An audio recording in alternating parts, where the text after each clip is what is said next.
Welcome, adventurers! You've made it to the Wind Down, the live stream at the end of the Geekverse.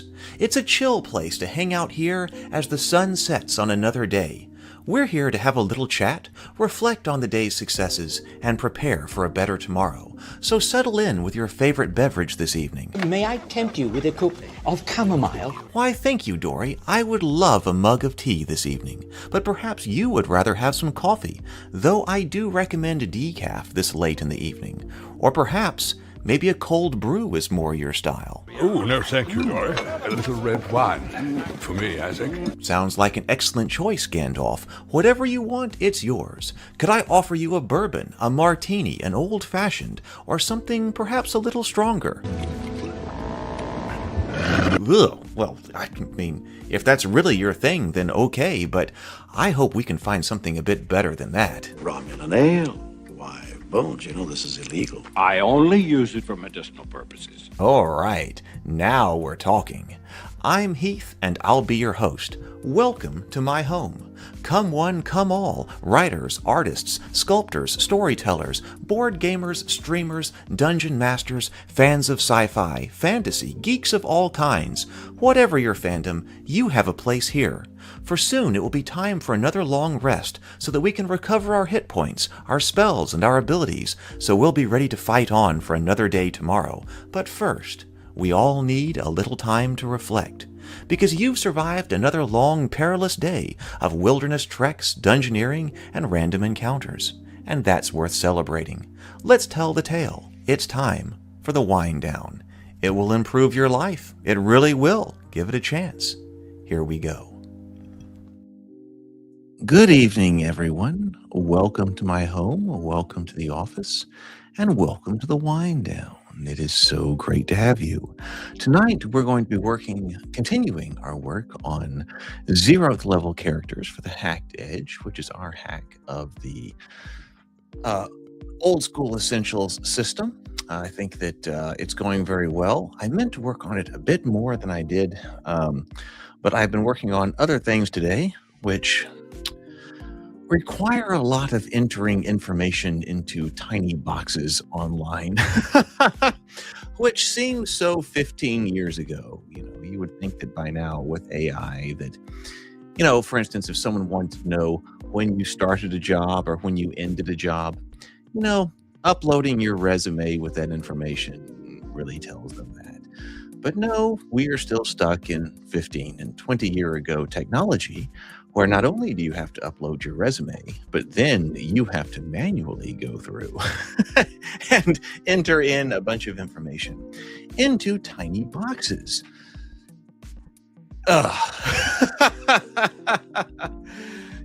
It's one of those things where you should not have to do things that computers are good at. Don't train humans or don't require humans to do things that computers should be doing. And entering information into tiny boxes is something a computer should be doing in 2026. Especially, let's say, if you are the Huntsville Space and Rocket Center. Hey, Sable. Wonderful. Great to see you. We last night, this is a non-standard time for streaming, although I was looking at my schedule and I'm looking that Sunday is looking, a lot of people seem to want Sunday afternoons, like family and friends want Sunday afternoons for me, and then also Sunday evenings. It seems to be that seems to be one where people want to get together for online gaming and stuff. So it's possible that I'm going to just move off of Sunday. I'm going to think about it. I'm going to think about it over the next few days. But Sable and I were doing a Star Trek game last night with BGD, and it was fantastic. I probably need to post something about that. I would love to be better at posting on YouTube. But BGD did a fantastic job running a Star Trek The Next Generation era game for Sable and Bacon and Mike and I last night, and it was amazing. So I decided we'd go ahead and stream tonight instead of last night. All right. Let's see.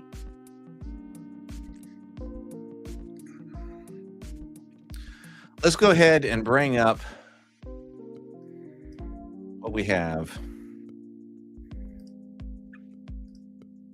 on 0th level characters. I realized I need to go ahead and finish this. I needed to go ahead and finish my 0th level character kind of thing here, and I'm kind of far from it. Oh, my beach balled here as far as my, there we go. There's a lot still to be said here. I realized maybe I need some type of like quick start adventure for 0th level characters, which requires 0th level characters to be finished. And after we had worked on this the last time, I did a bunch of statistical analysis on 0th level characters and the number of hit points that they have, et cetera, in order to figure out what I wanted to do with game balance. So there was a lot of that went on as well. But less written than I would have liked. Okay, so here we are at 0th level characters. Okay, so what do we say? 0th level characters. Many everyday non-player characters are not adventurers, so they do not have an adventuring character class or level. They are classless characters of 0th level. The following rules can be used to create such non-player characters for the PCs to interact with, or for creating retainers or hirelings for the PCs. At the Game Master's option, however, these rules can be used to generate player characters who have not yet become level 1 nor earned their class and will be playing at level 0. Some Game Masters may even start a game by playing a 0th level funnel. See page YYY where we add this in. Yeah, there was just something I thought of that all of a sudden left my mind. Okay, creating 0th level characters. Roll ability scores. Roll 3d6 straight down for all 6 of the character's ability scores. Unlike creating a level 1 character, there is no shopkeeper rule. Regardless of what scores are rolled, the character must be kept. Similarly, because there are no character classes, there are no primary ability scores, and so there is no opportunity to modify the stats to improve any scores. Note all ability score modifiers. 0th level characters use the same tables for modifiers based on their ability scores that 1st level characters use. See page YYY, and which will be filled in later, of course, and adjust the relevant characteristics as appropriate. Record saving throws. All 0th level characters have the following saving throws: death or poison 14, wand 15, paralysis and petrification 16, breath attacks 17, spells, rods or staves 18, record stamina and wounds. Okay. So we said 0th level characters may have 0 level characters have 0 stamina. And then we were trying to decide whether or not we wanted them to roll 3d2 or 2d3. And I think it should be 2d3. Roll 2d3. So let's do that. Roll 2d3.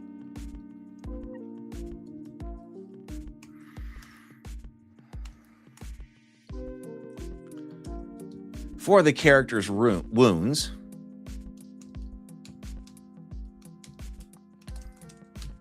modifying for the character's constitution score as normal. All characters begin with at least 1 wound, regardless of the roll and constitution modifier. Roll and constitution modifier. But then we also said, note, let's say note, if you are creating a youthful character, child, or a youthful character,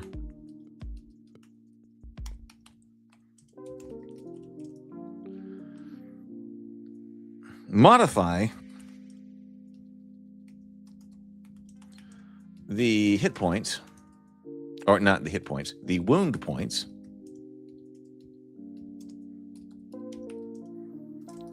of the character by -2 or -1 respectively,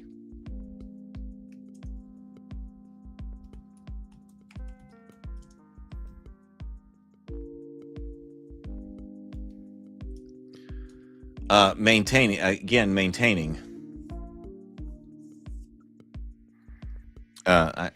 let's see, maintaining or again maintaining with a minimum roll with minimum wound points of 1.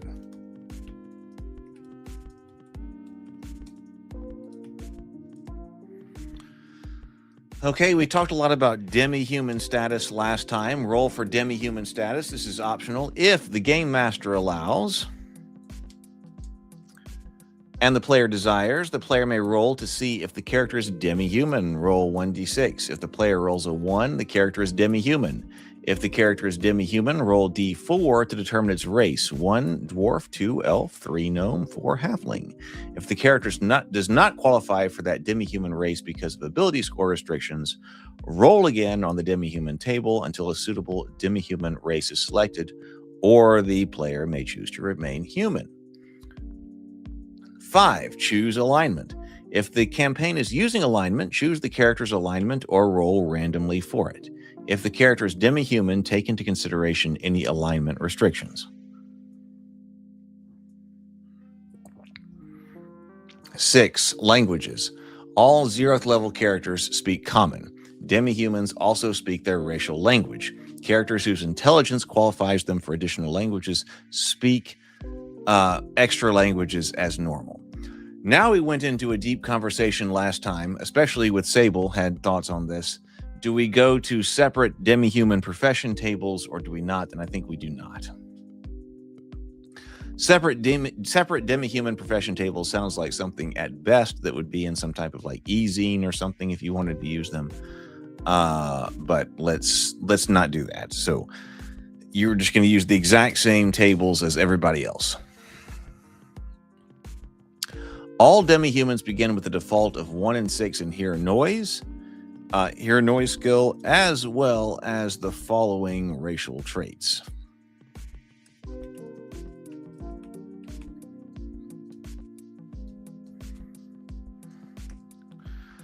Dwarf, well,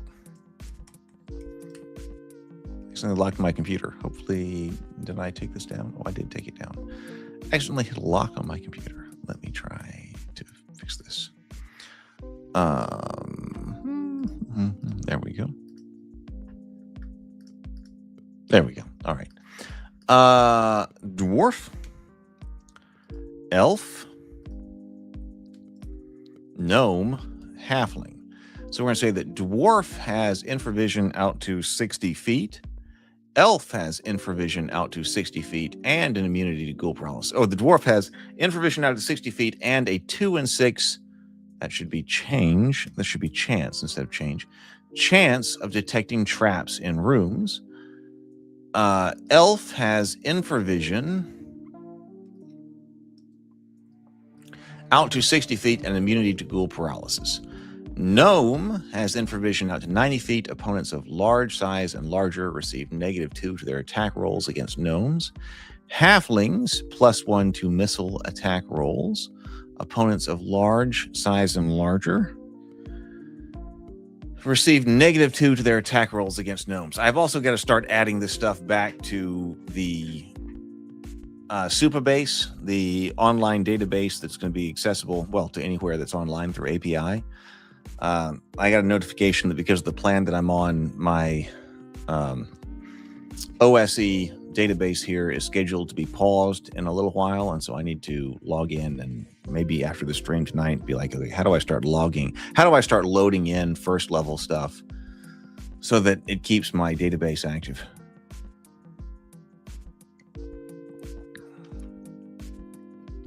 Record adventuring skills. By default, 0th level characters have 0 and 6 skill levels. Characters have a 0 and 6 skill level in all adventuring skills, save for open doors, which is determined by the character's strength as normal. Some professions may include a bonus to 1 or more adventuring skills. Okay, so I don't think I really need that table right now, but that I put that there to acknowledge all of the adventuring skills. But they start at 0 and 1 for everybody. Bushcraft, climb, critical care, hide, which includes stalk, ride, search, swim, and hear noise. But some professions may increase an adventuring skill, however. 7. Roll for profession. Even though 0th level characters have no character class, they do have a profession which determines their character's damage, armor, and other special equipment. Other special equipment and other options the character might have. Professions are rolled on a table according to the number of wounds the character has. Okay. So we did say, I made a note here about non-weapon proficiencies. I think I'm going to delete it. Okay, I can snapshot the whole thing here.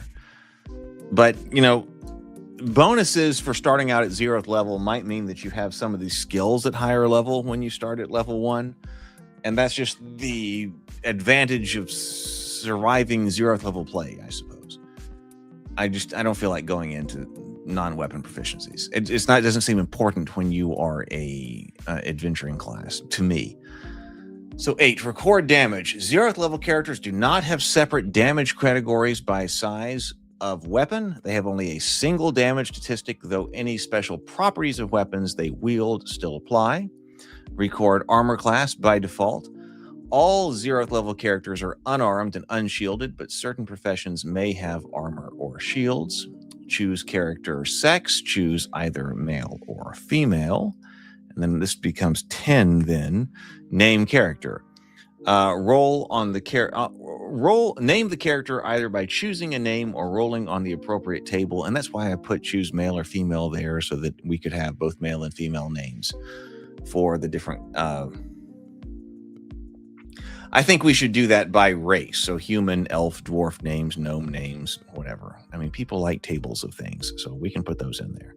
So whether or not you're starting a 0th level character or a 1st level character, we can add in something about the names. Okay, so that's kind of caught up to what we were talking about last time. But then here, we've got these tables here, and I was trying to, since last we spoke, enter in information here. These are 1 wound backgrounds. So, I mean, in a certain sense, if there was nothing advantageous about this, if you roll a 1 wound background, I mean, that's going to be very difficult, because you would have to roll, if we're rolling 2d3 for our wound points. The lowest you can roll is 2, but you've got to modify by your constitution. And so a constitution of 8 or less starts giving you negative wound points. And so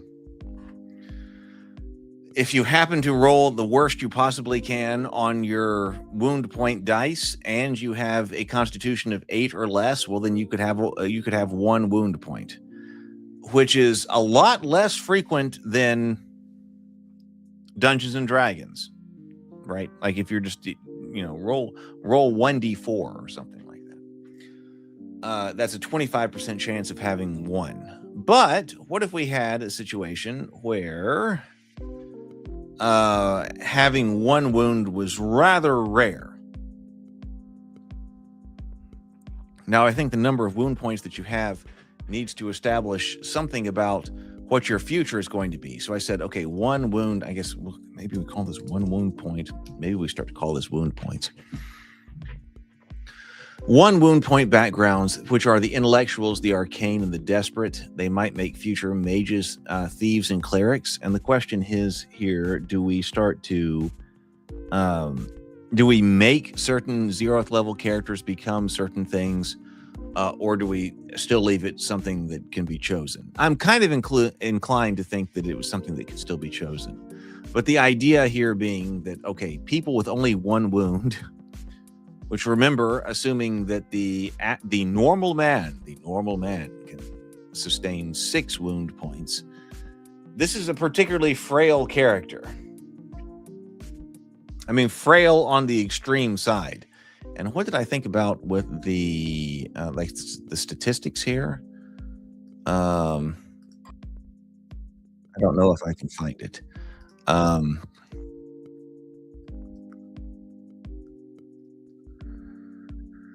What percentage of characters are going to have 1 wound point? It's not that many. Actually right here. I think it is. Yeah, it's right here. It looks like 4.06% of characters which is like 1 in 25, would have only 1 wound point. So that's not a lot, but basically 4%. Okay, so basically 4% of the characters would roll on this table. And if you happen to be a 4%er because you only have 1 wound point, I feel like there should be other things that you've got in order to make up for that. Because otherwise, I mean, basically what's going on with you, you're going to be like the characters, like the other characters charge, right? Like, okay, we've got to basically escort this person across the, through this adventure, and there's nothing that you can add to it. So I was looking at this. Okay, we've got damage. They're going to be light on damage. I think we have light on damage all the way across. Yes. So if you're at 1, you only have D2 damage. We're not adjusting by weapon size. And all of those characters have no armor. I mean, that just makes you pretty desperate.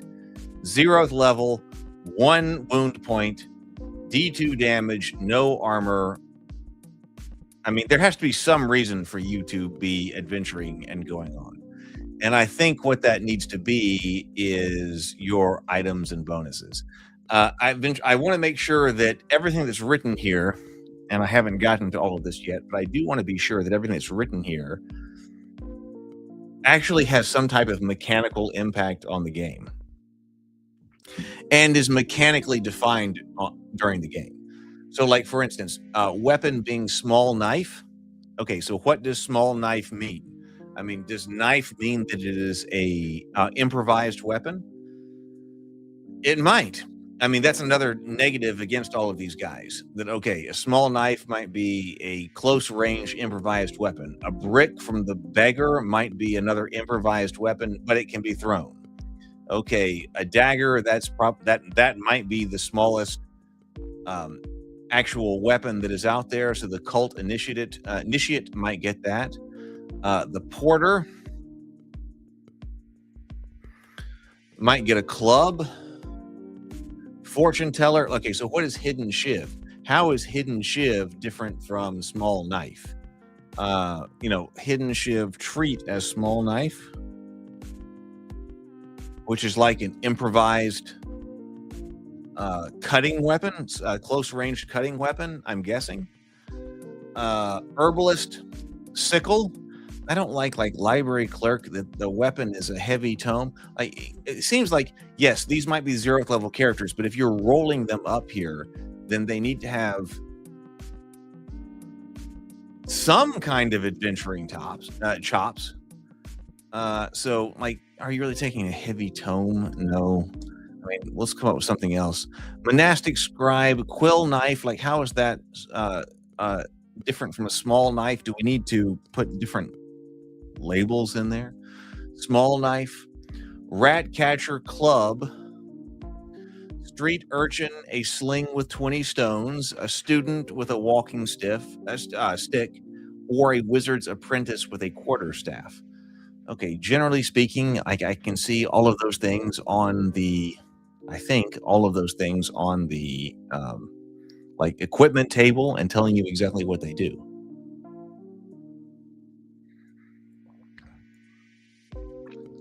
Now, the problem is I was going to apply a -1 to all improvised weapons. And if that's the case, these guys are even more nerfed. That you're rolling D2, but you've got a small knife, so you have to roll at -1. That just means you're doing 1 damage. Same with brick. Dagger is an actual martial weapon, so that one remains D2. Porter remains D2. Small knife, that would be D2 -1. Sickle, that's probably D2. What does the library clerk have? Small knife, again, D2 -1, which is 1. Rat catcher's got clubs, that remains D2. Sling, that remains D2. Walking stick, that would be D2 -1. Quarterstaff. Don't know. That's what I was looking at. Oh, Sable says something here. Sable says, I guess there's a difference between something that like a shiv and a pocket knife, which at the same time is basically for eating, in a small dagger, and a paring knife or a boning knife. Yeah, Yeah, I mean, the shiv is less tool-like, right? Probably the shiv is more weapon-like, but but also then I'm also thinking about what type of level of granularity do we need to work with for all of these.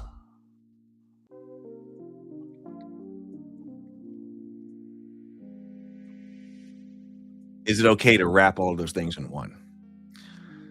So it's I mean, so the weapon, if it's an improvised weapon,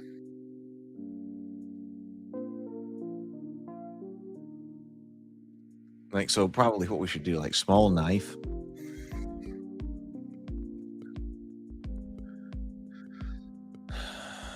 Like small knife would give you this as a close ranged improvised weapon. Improvised uh piercing weapon.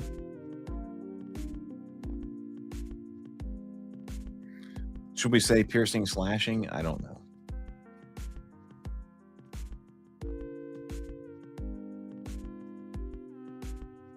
That if you see that, because there are a few things that are basically that close piercing.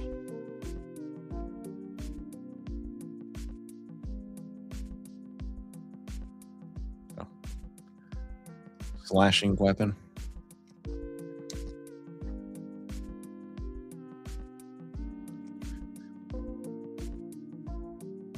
But we could give that to the shiv as well. We gotta come up with something for the library clerk. I mean, the library clerk could be small knife as well. I mean, it seems like small knife would go for a lot of people.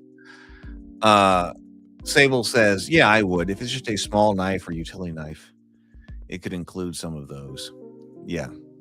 So we have just like a catch-all category for basically a utility knife that is a non-weapon but could be used as a weapon in a pinch. But then over here, like I was thinking, maybe we need to come up with some type of system then that gives, maybe it should be +4 actually. Some type of mechanical, because like here, especially like with the alchemist's assistant, let's the alchemist's help. Let's call it alchemist's assistant.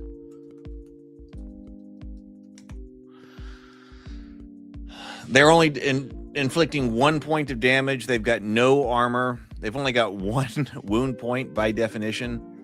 What kind of advantage do they have? Like, why would you even want to bother having this person around? And so I realized that one thing you could do is you could increase their adventuring skills as well as give them items beyond their weapon. So maybe, and I kind of started this with giving all of these people a +3, like 3 things that they have an advantage at, but maybe I should make it +4. Because I mean, this is only 4% of all characters, and you kind of don't want. Oh my God, I rolled this like 1 wound character. Like I already suck in a bunch of ways, but like, why is it that people would want to keep me alive? Like the alchemist's assistant, maybe they get, because everybody by default has a 0 in 6 chance. But as far as searching goes, they have a +1 in 6 chance, and they have critical care 1 in 6 chance. I was trying to see, and I just barely started this the other day, like trying to walk through here and say, okay, what 2 skills are most appropriate to each one of these professions? So like beggar had hide and stalk, but I need something else as well. You can give them hear noise. Hear noise +1 in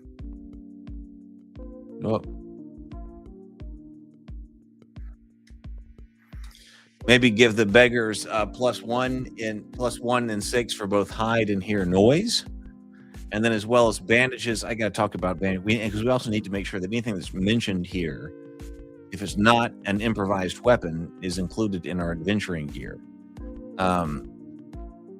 They don't have critical care.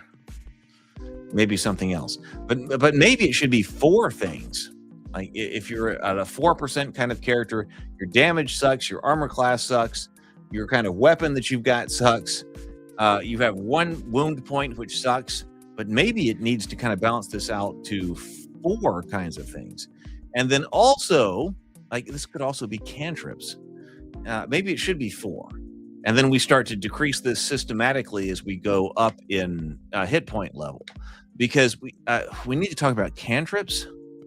Like cult initiated, I had +1 random cantrip, +1 random cantrip. I think wizards need more spells than 1 first level spell.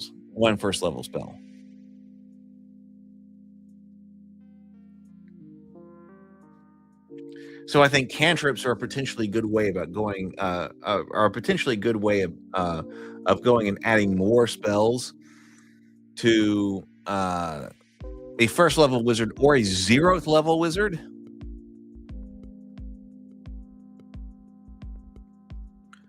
I started to extract a number of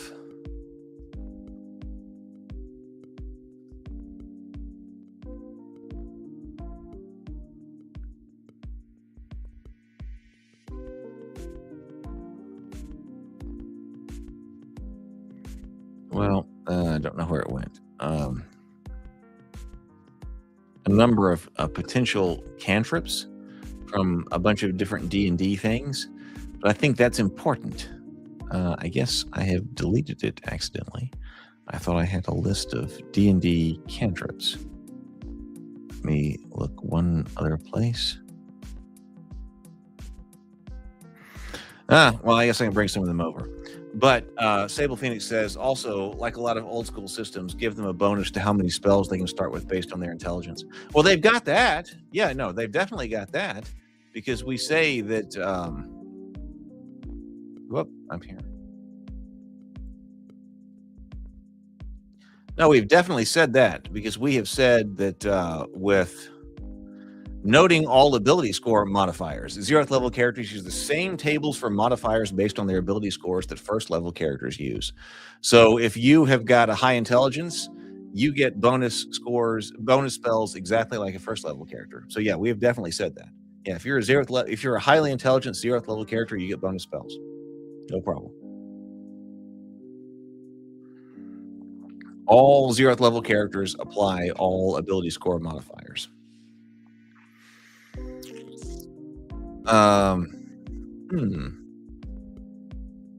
Okay. Well, I guess this is important too. Everything is a circle in game design. Okay, cantrips.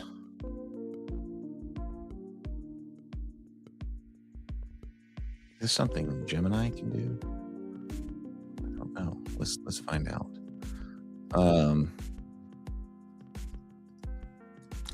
I need a list of all cantrips, 0th level spells.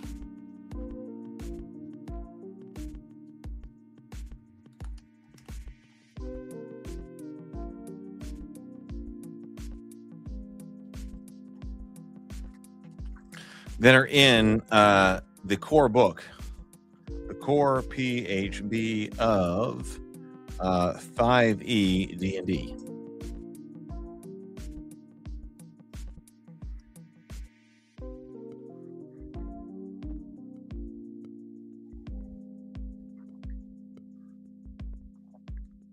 Hopefully I can search the web and find that.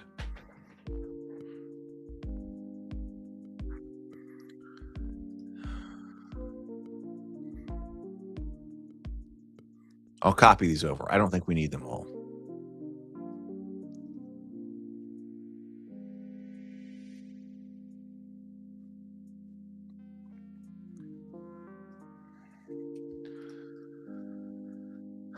But can we...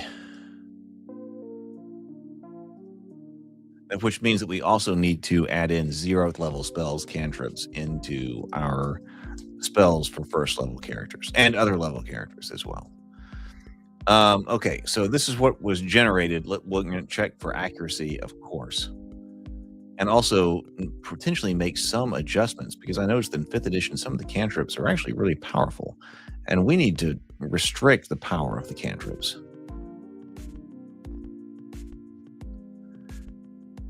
Like, their ability to do some type of damage at range or something is probably something really important, rather than just, for the fighters carrying a club or something, or a short sword.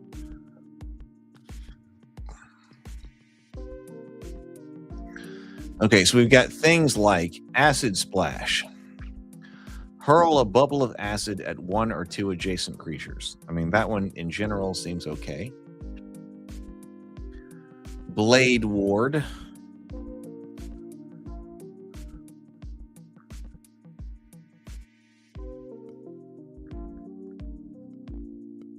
Make sure. Okay, we're up. Blade Ward. Chill Touch.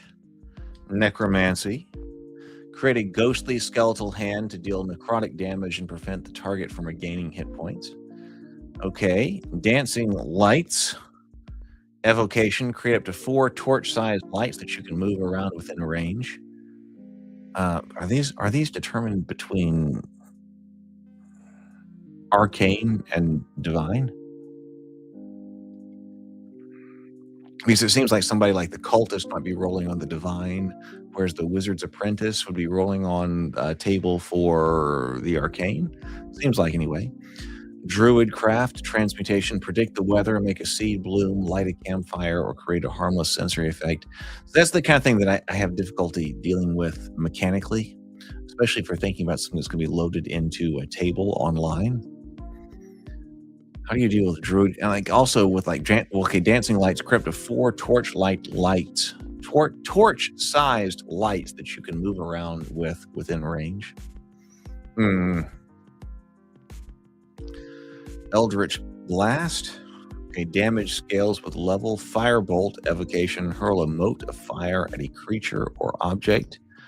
Friends Enchantment. Gain advantage on charisma checks against non-hostile creature, but becomes hostile when the spell ends. Guidance Divination. Touch a willing creature to grant them plus 1d4 bonus on 1 ability check of their choice. Within a certain amount of time, I suppose. That one specifically says it's divination. Light Evocation. Touch an object to make it shine brightly like a torch for an hour. Mage Hand. Conjuration. Create a spectral floating hand that can manipulate objects, open doors, or carry up to 10 pounds. Mending. Repair a single break or tear in an object. That's the background kind of thing that probably doesn't come up a lot in the mechanical area of adventuring. Message Transmutation. Whisper a message to a target within range, and they can whisper a reply that only you can hear. Minor Illusion. Create a static sound or an image of an object that lasts for 1 minute.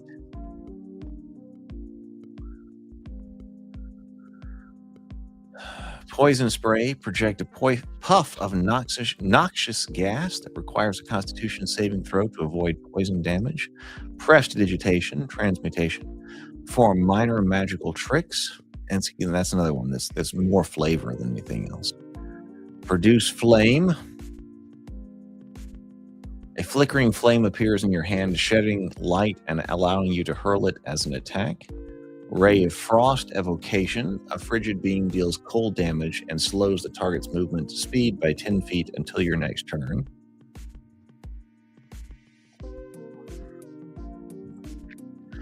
Resistance. We do have saving throws in this, right? Resistance. Touch a willing creature to grant them a plus 1d4 bonus to 1 saving throw of their choice. Sacred Flame. Call down flame-like radiance that requires a dexterity saving throw, ignoring cover, to avoid radiant damage. Shillelagh. Imbue a wooden club or quarterstaff with nature's power, using your spell casting ability for attack damage and turning its damage die to a d8. Shocking Grasp is Evocation, a melee attack that deals lightning damage and prevents the target from taking reactions until its next turn. Spare the Dying. Was Spare the Dying in the 5th edition PHB? Can touch a living creature that has 0 hit points to instantly stabilize them. That's powerful. In an old school game where a character dropping is a major change of game state.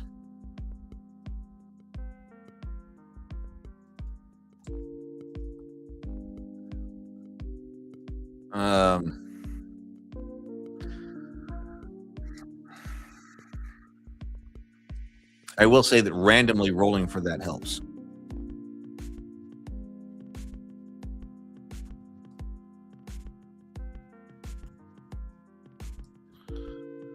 Thaumatology, I think it's another major kind of majorly role-playing one that doesn't have a lot of mechanical effects. Manifest minor wonders, boom your voice, flicker flames, cause tremors, or slam doors open and shut. True strike, a divination. Point to a target. Did I accidentally confuse earlier divination with divine magic? Did I accidentally do that earlier? True strike, a divination type of spell. Point at a target to gain advantage on your first attack roll against them on your next turn. I think that still works. Whether that's divine or arcane, that's part of divination. Vicious mockery, which sounds like a bard kind of thing. Insult a creature with psychic magic, dealing minor damage and giving them disadvantage on their next attack roll.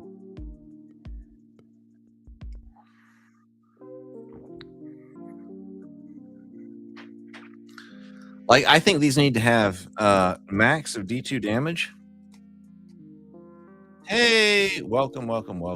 Good to see you. Welcome. I feel like these need to have a maximum of D2 damage, which is not bad when you're talking about characters with, or NPCs, like D4 hit points. We're calling them wound points, but D4 hit points. I mean, if you're fighting goblins and gremlins and whatever else that could have D4 hit points, having a spell that deals D2, I mean, that's nothing to laugh at.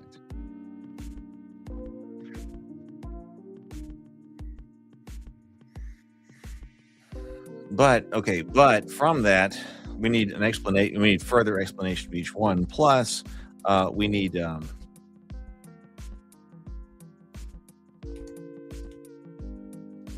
both arcane and divine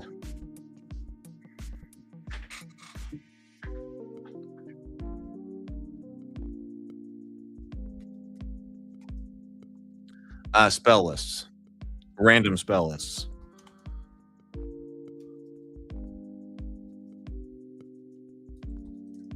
I think.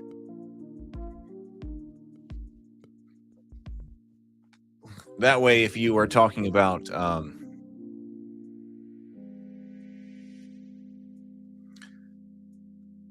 and I'm moving more and more toward the idea that all of these 1-point characters should have 4 things that make them special. 2 adventuring skills. Then you could have a cantrip of some kind, and then a special item. Now, then you've got some play, because maybe it doesn't make sense for the beggar to have a cantrip or something. But like, go through here and make sure that every single one of these professions has 2 skills.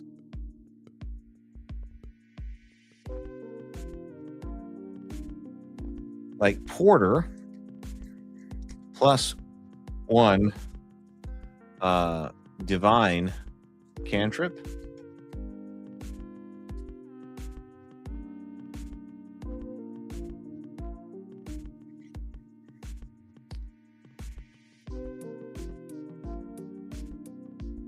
The fortune teller, I was like, should the fortune teller have divine or arcane?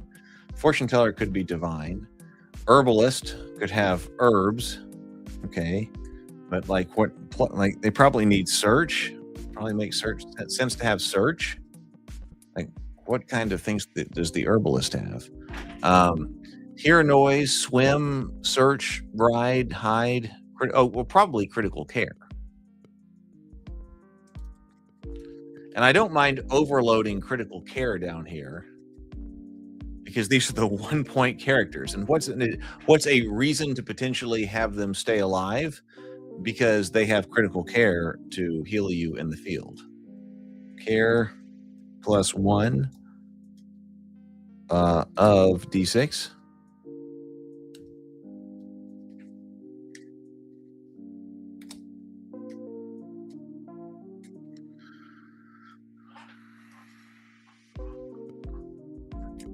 Maybe the herbalist is good at search and critical care, and then has some herbs that can deal 1 wound on rest. The library clerk. I mean, that does kind of seem like search too. I mean, if I need to rename some of these, then okay, let's rename some of these. Monastic scribe.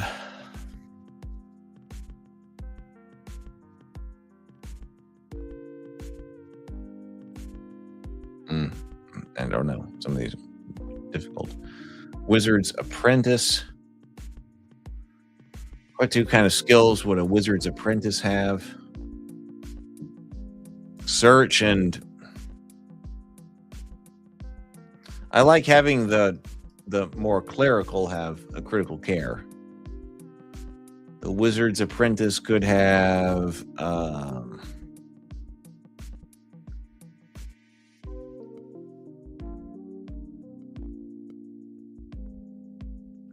I don't know if we have chance to learn spell. We haven't really had that yet.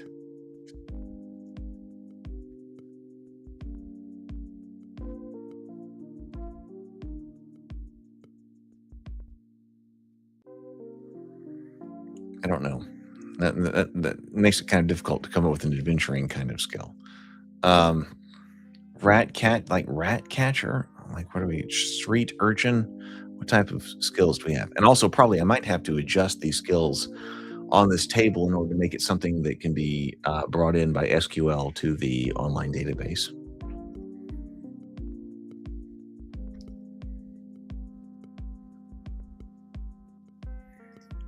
Like, let's just say with Wizard's Apprentice, +1 random arcane cantrip.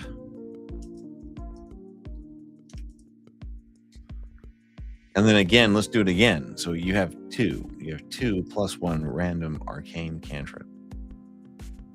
Student, let's just go 1 arcane cantrip. Maybe this person has ride. Nobody's really getting ride. So maybe they get +1 ride.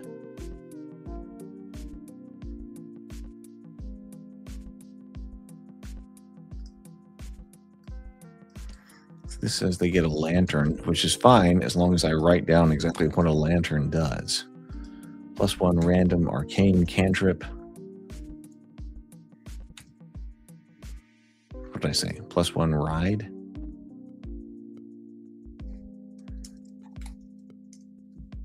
That's not exactly my notation, but I can figure out the notation later.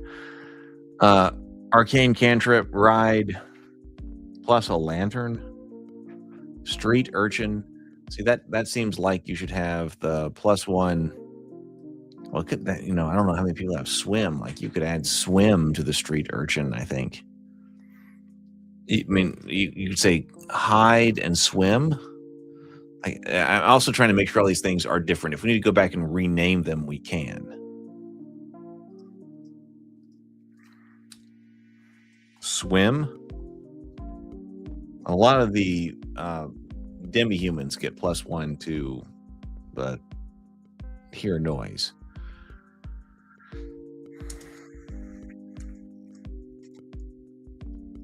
Hide / stalk.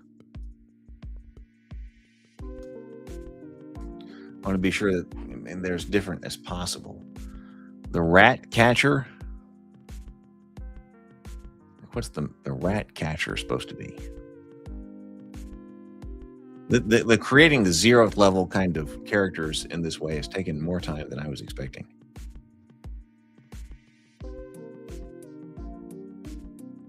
But like I said, I don't think that all of them need 4. Right now, was I giving them all 4?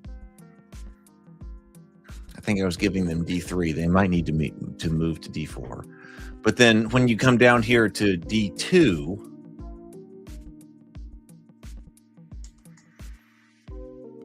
if all the one characters got 4 bonuses, then these guys need to be 3. So I'm trying to be systematic about this.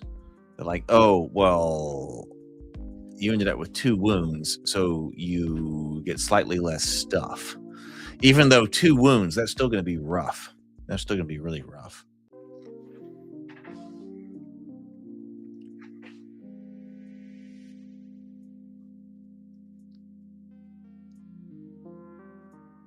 It's like here are D2s.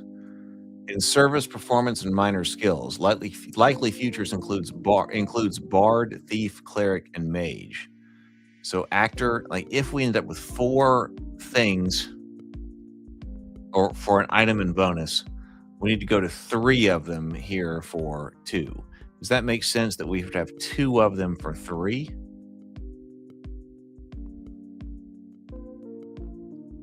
One of them for 4? Kind of makes sense. Like this is your item right here. And you stay at 0. You see when you stay at 1 for 5, because now what you're getting is you're getting additional wound, but also your damage is going up. And also you have the potential, and you have the potential to have light armor. Okay, that makes sense. Yes. Okay. So, and then next up, okay, 6 wounds, you still get 1 item. You have an actual weapon, your damage is going up again, and you have the potential to have even better armor. Yes, okay. Until you get to 7 wounds, which I think is also very unlikely.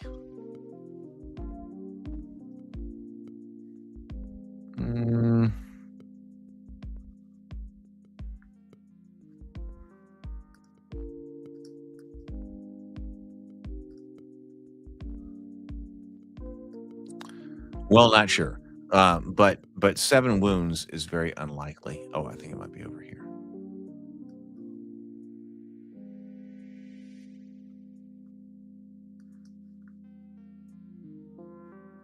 I can't find it. But having 7 or more wounds is very unlikely. So in that case, you're getting 1 item, you're getting a pretty good weapon, you're getting the best damage in the game, and you're getting like guaranteed light armor to at least medium. So if you, and I didn't exactly do this, but if I said, okay, if we want with the lowest level, the 1 wound point, if we said, let me write this down. 1 wound point,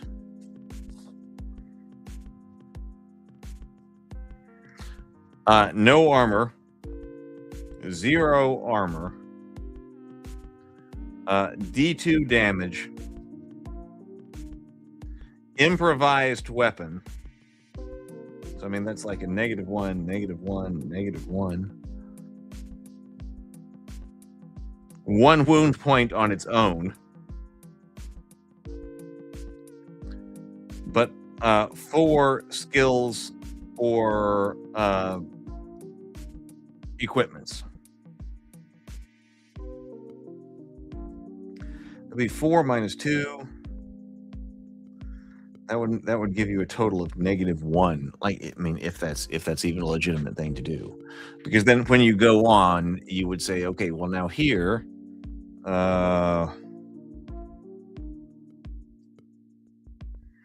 wound point. I don't know. What I was trying to do was I was trying to come up with some way to balance this, to make sure that everybody. Oh, hey, if we're increasing your armor by 1. That's a +1 to you. If we're increasing your damage by 1, that's another +1 to you. If you get a weapon over a critical, over an improvised weapon, that's an additional +1. If you get a weapon with reach, that's another +1, something like that. and then how many skills or something like that. So you see what I think I'm trying to do with this. I was like, hey, let me just sit down and write some 0th level rules here. But that's required more thought than I was anticipating. So at the moment, I have been like working for like the past 72 hours straight, and then I was working all afternoon trying to put in stuff. So I think I'm going to call it kind of early tonight. But that's where I was, and I'm still going to continue here. But I got to sort this out so I can upload it to a database in a nice rectangular format.